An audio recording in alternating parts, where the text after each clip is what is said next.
Hi friend, আমি আজকে একাদশী, তার জন্য আমি সাবুর পোলাও বানাচ্ছি। সেটা তোমাদেরকে সাথে শেয়ার করছি, তোমরা একটু দেখে নাও। আমি প্রথমে সাদা তেল দিয়েছি, সাদা তেলে বাদাম দিয়েছি। কেউ চাইলে এটা পুরোটা ঘিতেও করতে পারো। এখন আমি কিছুটা পরিমাণ আলু দিয়ে দিচ্ছি, আলুটাকে কিছুটা ভেজে দিচ্ছি।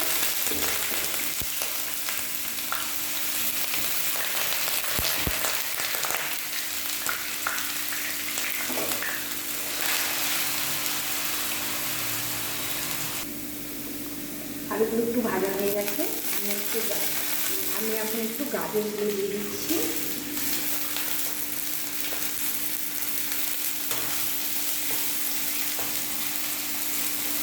তার সাথে আমি একটু ক্যাপসিকাম দিচ্ছি। যার যেরকম ঝাল লাগবে সে অনুযায়ী লঙ্কা দিয়ে দিবেন। আমি 4টা লঙ্কা দিচ্ছি। একটু একটু ভাজা ভাজা করে নিচ্ছি।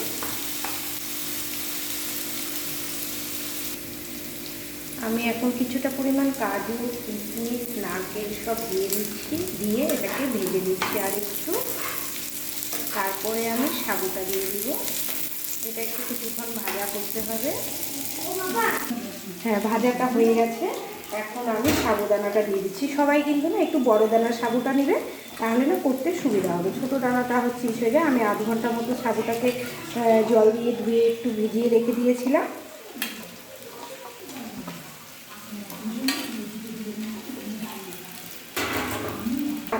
মধ্যে লবণ আর মিষ্টি আর একটু ঘি দিয়ে দিবে।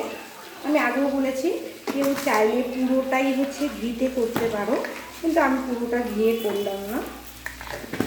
তেল আর ঘি দুটোই সমান পরিমাণে ইউজ করে দিলাম।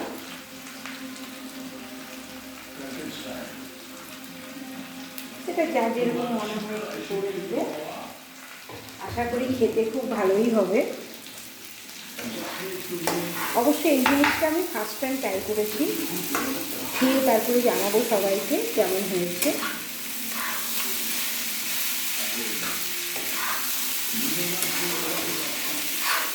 দেখতে তো খুব কালারফুল হয়েছে।